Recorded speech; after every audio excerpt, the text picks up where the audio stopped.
meditasi kecil ini lebih banyak hal-hal yang bisa didongengkan ya teman-teman. Dan saya juga mengklaim bahwa ini semua hanya omong kosong yang ketika tidak dijalankan hanya menjadi konsep belaka, menjadi sampah pikiran, dan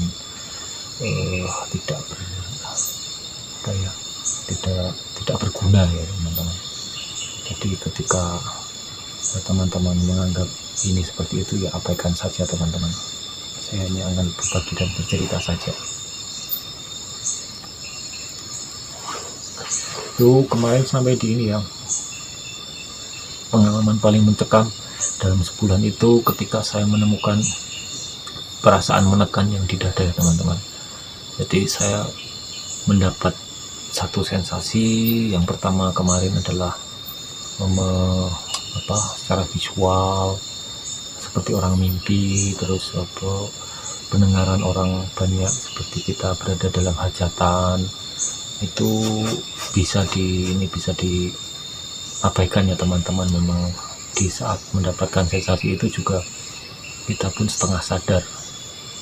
Kemudian ada diikuti rasa merinding ini juga sudah lumayan menakutkan saat itu, apalagi ditambah dengan rasa menekan di dada, dan itu sangat meneror sekali. Sensasi yang selanjutnya yang saya temukan adalah rasa ini, kan ketika tangan saya ini begini itu lama-lama panas ya teman-teman. Nah itu karena pikiran saya atau mindset saya itu masih menggumunan dengan sensasi-sensasi itu, ya saya gumunan sekali, bisa tangannya bisa panas itu. Di situ saya terus lanjutkan sampai genaplah waktu itu 21 hari lebih, hingga sampai sebulan.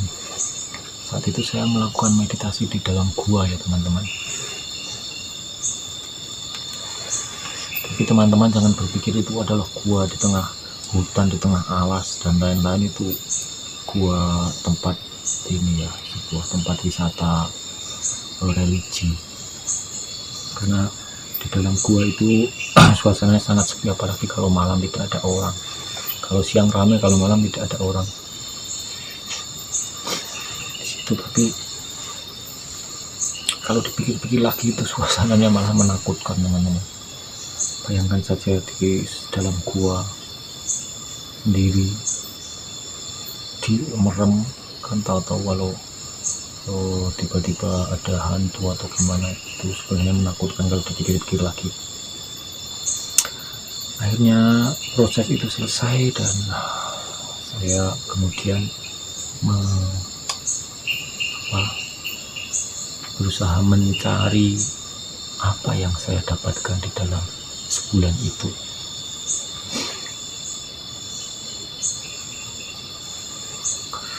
Dan kesimpulannya adalah meskipun itu hanya duduk diam dan lain-lain, ternyata itu juga meningkatkan sensitivitas kita ya teman-teman. Sensitivitas secara lebih ke secara fisik malahan teman-teman. Dan benar saja ketika saya punya sahabat yang ini yang bisa katanya bisa menerawang, itu malah saya diikuti energi negatif dan saya takut sekali teman-teman. Tapi setelah penenangan, setelah mengevaluasi, ya akhirnya saya cuek saja sampai akhirnya kesimpulan saya tentang meningkatnya sensitivitas itu ya benar saya alami. Jadi rasa-rasa yang di tangan panas dan juga merinding. Kalau merinding sih wajar, semua orang juga bisa merinding ya teman-teman. Dan juga rasa menekan di dada itu menjadi timbul dalam aktivitas saya sehari-hari. Disitulah saya meneliti rasa merinding itu sendiri. Jadi merinding ini sebabnya sebenarnya apa? Akhirnya saat pencarian itu juga saya menemukan kelegaan di dalam sebuah artikel di sana bicara tentang pembedaan rasa merinding itu,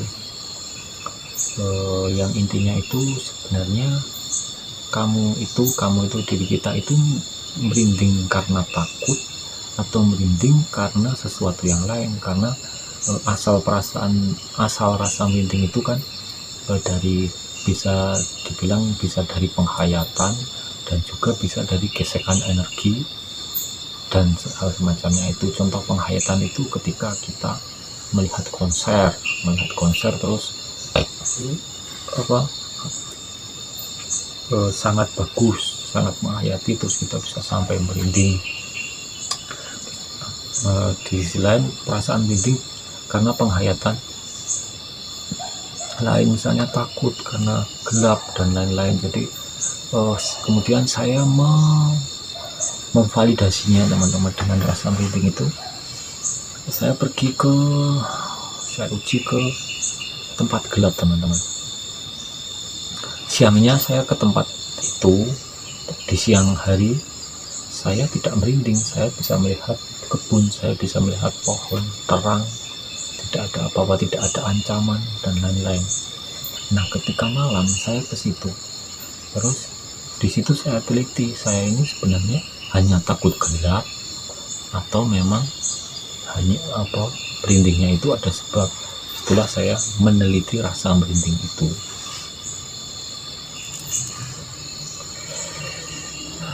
dan disimpulkan bahwa semakin dijalani, semakin diuji, di situ akhirnya menemukan ada dua rasa merinding yang perlu saya evaluasi. Itu ketika datang rasa merinding, saya mengevaluasi dengan pikiran saya itu, ini sebabnya apa? Antara saya hanya takut gelap atau ini ada gesekan energi. Dengan kata gesekan energi itulah saya mulai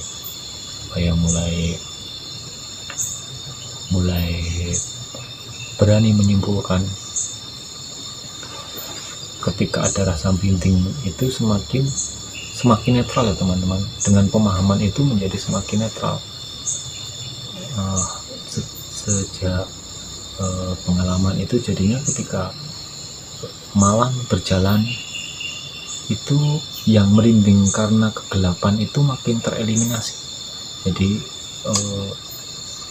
dengan mencoba-coba rasa gelap itu, semakin lama karena kita tahu sebab rasa merinding itu, menjadi seolah-olah kita itu bisa membedakan rasa merinding yang dari penghayatan dan rasa merinding yang dari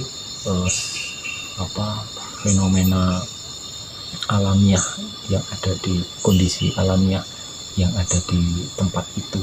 Itulah salah satu manfaat dari meditasi 30 hari itu teman-teman. Di situ belum dicampur dengan rasa menekan di dada, itu juga perlu diuji lagi.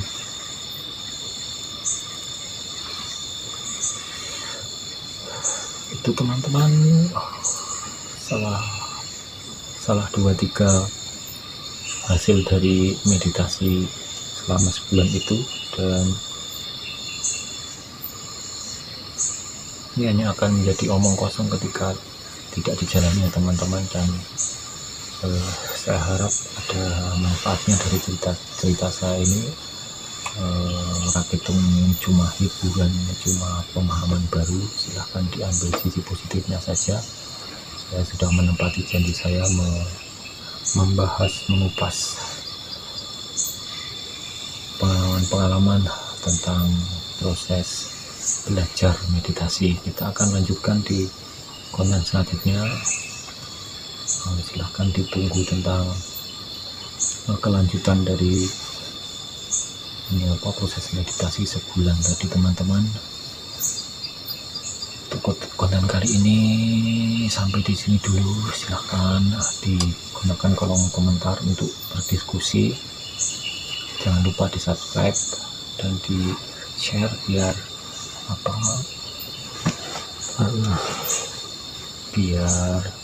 tambah berkembang channel ini dan bisa menyajikan banyak lagi cerita yang bisa menghibur teman-teman semua. Terima kasih.